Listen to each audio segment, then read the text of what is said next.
Well, hello. I am here with Debra Lynn Allen, the proprietor of Qi Wellness, the Center of Qigong here in Denver, and really excited to have you with us today, Debra. And mostly because you've always got such a great attitude, a good positive energy, and I'm excited to do an interview with you and post this to all our readers and followers and learn a little bit more about you for both me and them.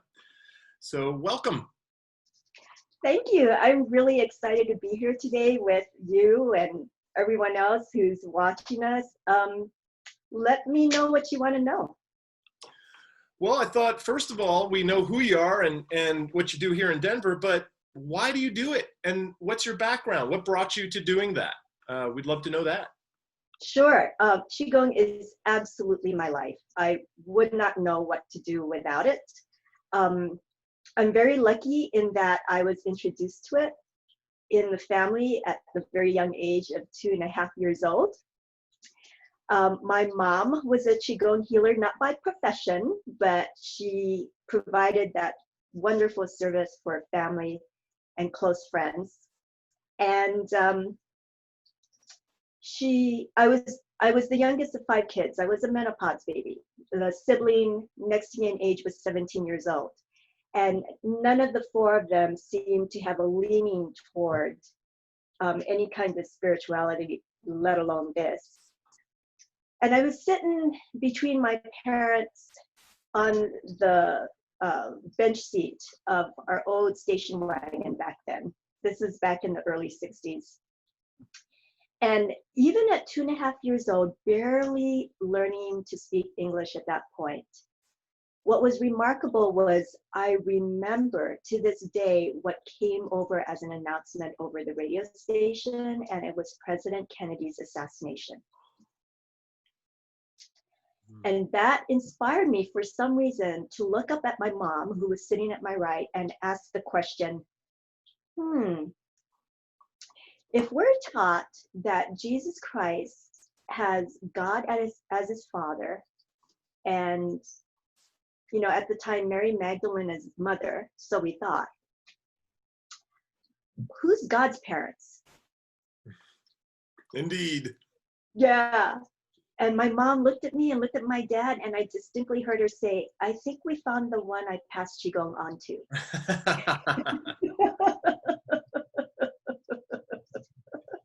Love it. So I started learning the very esoteric aspects of Qi cultivation at 2.5 years old. It was a strange way to grow up. At the time, I thought it wasn't fair because I was protected from the typical conditioning that children start getting as they start to socialize in cultures. Examples of that is growing up, I wasn't able to go to sleepovers, you know, with friends. Why was that? And that's because my parents would have lost touch with how I might be conditioning, what I would be jumping into and immersing myself in. So after school and such, if I were to play with my friends, they had to come over to our yard and our house so my parents could see what was going on, and if anything was off track from developing the consciousness as purely as possible, they correct that and have a sit down with me afterwards. Interesting. So as a whole different, normally a youngest child would probably be like, it's okay, go out and play in the street. We're not worried about it. Everybody else survived. But with you, they were very hands-on and conscientious about what you were being exposed to and what was entering your psyche or your chi field, maybe we're getting to, right? Yeah, all of that. And so you can imagine growing up and even into my 20s and into maybe even my early 30s, I thought that was the weirdest childhood. And I thought, gee, I was deprived of so many things, you know, because I would hear stories from friends and so forth that were very different. And then now that I'm much older than that, you know, I look back and go, boy, was I lucky. I was really lucky because I had a really good head start into seeing clearly what the truth of life is and what the illusions are. And that is a big deal when it comes to preserving your health. Well, especially in today's world where there is so many opinions, there's misinformation. It's really difficult to even know what your sources are and who to trust, right? Mm-hmm. So very, very important. Mm-hmm. Absolutely. So Yeah. I wonder, even just you know, even bringing it into the current time, you know, so you've had a dedication. This has been a lifelong dedication for you, is what I'm hearing, which is spectacular. And so now in your life, you've indoctrinated this, but what does it mean? How does it show up in your life? What would a life of Qigong or working with Qi mean as opposed to one where that wasn't happening? Sure. You know, this is a healing science and art where you can't fake it. So as a medical Qigong therapist and practitioner, I have to be walking the talk. Um, the beauty about it is I don't think of it as an obligation or a responsibility. It really is a way of life for me. And that is the one of the ultimate objectives of bringing Qigong into your daily lifestyle. Is it becomes your lifestyle, your way of life, the natural way of living. Everyone knows Qigong to be a practice that reverses aging, that brings peace and harmony not only into your inner self, but also into every relationship you have. Mm. And that's because the true ultimate objective of practicing Qi cultivation the Qigong way is to find our oneness, return to it. Out of the oneness comes everything else, comes the peace and harmony. The peace and harmony cultivates the better health. I mean, healing from devastating health situations. You know, COVID-19 is one of them, but cancer, heart issues, diabetes, you know, all of the main illnesses that tend to deteriorate life quality and lifespan are eliminated when we come in peace and harmony. But we come to peace and harmony within ourselves and our relationships because we find our place in oneness. And ultimately, that's what Qigong does. That's fantastic. And, you know, I immediately what I'm picturing when you say that is people, people feeling confused, scared, at odds. And like I was just saying, not knowing what source to trust. And it would strike me that learning, and maybe you can just say a little bit more, learning about oneness, you know, if someone can find that place, maybe the world's not such a scary place. There's an anchoredness or a centeredness. Maybe you could tell us a little more about that.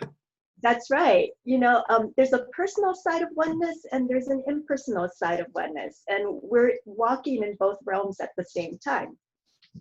I like to use the illustration of a big pie, your favorite pie. So Doug, what is your favorite pie? Blueberry. Blueberry, awesome, good choice. So imagine the big blueberry pie as the oneness, or the one, or in the practice of Chinese tea cultivation, we call that Dao. Okay, and then we slice it up, right? So say you have 100 guests and you have to create 100 slices out of that huge pie. Okay, well, each one of us is a slice of this blueberry pie. So, you know, one slice of blueberry pie will be a little more tart than the next one. The next one might be a little sweeter. Each one's a little different from one another, and we create all these, this diversity of flavors and experiences, of expressions. But they come together to make that one blueberry pie. And to make that delicious blueberry pie, you need all of that, this diversity. This diversity is us. It's who we are at the soul level. You know, so the personal side of it is that the pie is made up of each one of us, all these different expressions. Each one of us is unique in that way. The impersonal aspect of this oneness, you know, that we're calling blueberry pie right now, is that we all are necessary to create this oneness. Yeah, no one's dispensable. No one. Uh, You know, whether it's a duck or a squirrel or you or me or our pet dog or cat, it takes all of us. if you left the blueberries out of the pie or the sugar or whatever, right? And it makes me think of the other end of the pie. I certainly don't want to make it my enemy. It's just as delicious as this side, even if it's a little bit different. That's So right. I can appreciate it speaks to maybe even embracing all perspectives, which is That's something right. in general society seems to lack. You know, it's everything is viewed as an enemy ship, but it doesn't have to be like that at all. That's right. Yeah. I know that now I know that you do Qigong movement classes. I believe you also do a Qigong lifestyle class, and you are a certified or a professional Qigong medical practitioner as well. And that's an important part of what you do. And you also teach all of those things to other people who want to learn them in classes. So I just wondered, maybe you could just talk a little bit about some of those things or one of your favorites and how people can connect with you even while we're still under some shutdown and things are going forward. How can they find you, connect, and all that?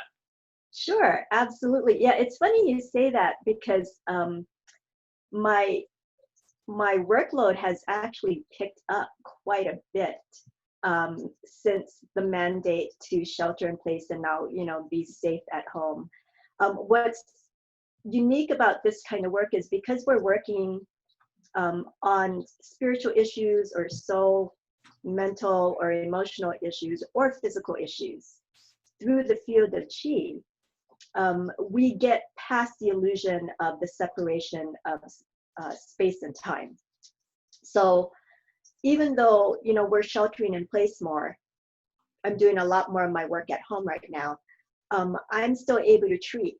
So, you know, even before COVID-19, I've had clients and patients and students in Hawaii, in California, in Florida, Pennsylvania, New York, Europe. Yeah. So to get to, you know, what my work encompasses, there is the aspect of medical Qigong therapy and Qigong lifestyle coaching that I do.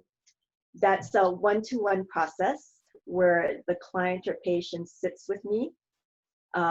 We find out what that person's or that animal's objective is, because I treat animals too.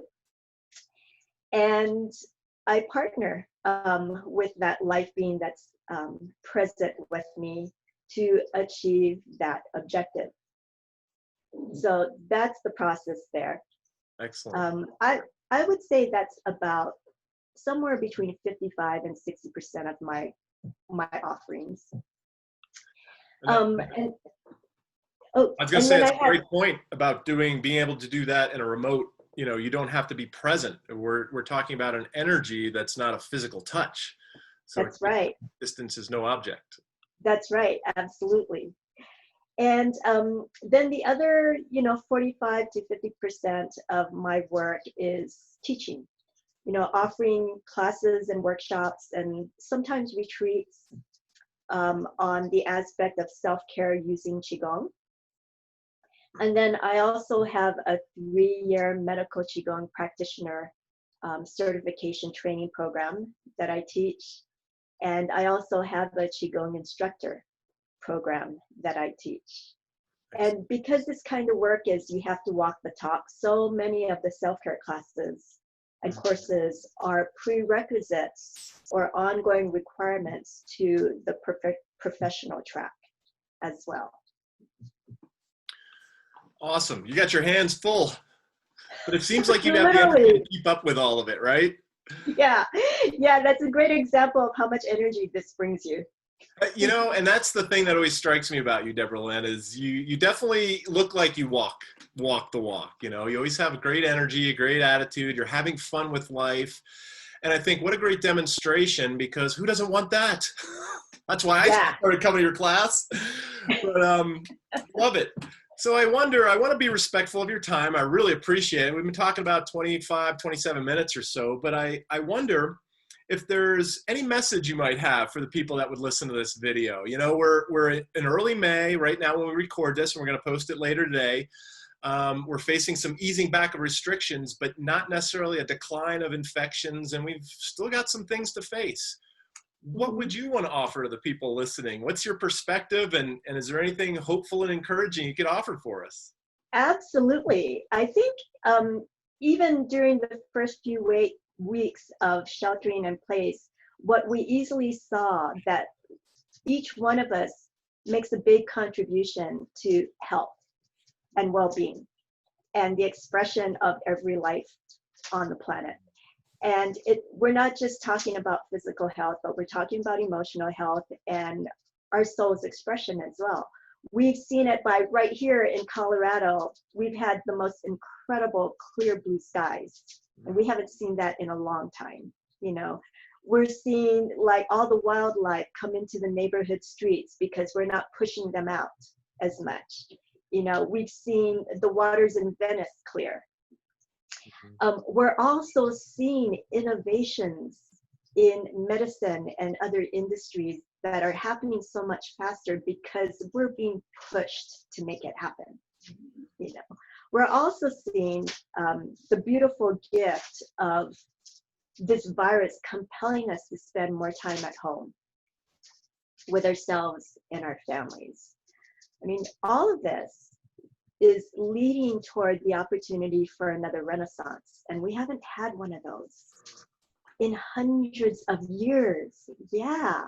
We are You know, due. yeah. And I think the big message of this one is that the renaissance should focus on the relationship we have within ourselves, our community, and our environment. That when we practice good hygiene in every respect with ourselves and in our home, it naturally moves into the environment, and we eliminate the conflict of what is good for us and what is good for the environment. We all benefit. And that is getting each one of us closer and closer to that state of oneness.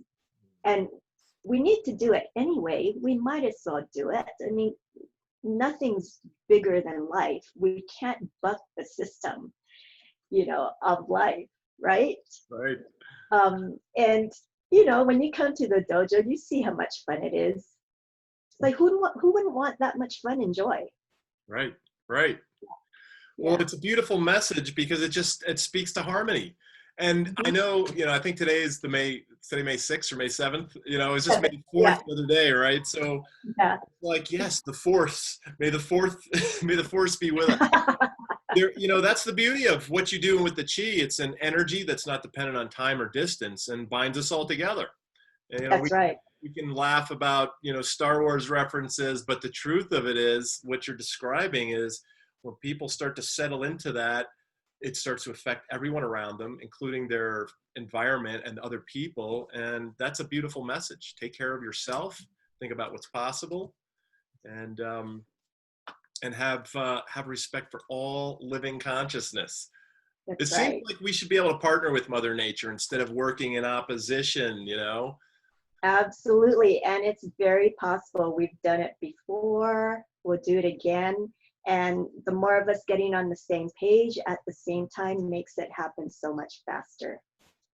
I think you're absolutely right. I think a golden age is possible, Mhm. and what choice do we have? We can look forward and up, or we can dig a hole and climb in. So, That's right. but I think the beauty of so much uncertainty and not knowing so much is that it means everything is possible. It means nothing Yeah. is decided. What are we going to create going forward? When we all come out of our homes and we're full on, are we going to be demanding social justice and an end to hunger and some environmental protection, or it's a chance to hit the reset button. You've Yeah, stated. it really compels us to return to looking and addressing the issues that we've been distracted from doing for, I would say, at least the last decade, if not the last 2 decades. You know, progress is good, but it needs to be balanced. Yeah, I'd love to see new technology like how to clean the plastic out of the oceans, sustainable energy, the simple Mm, ideas like planting food garden in your yard instead of a chemically laden lawn, all those kind of things, right?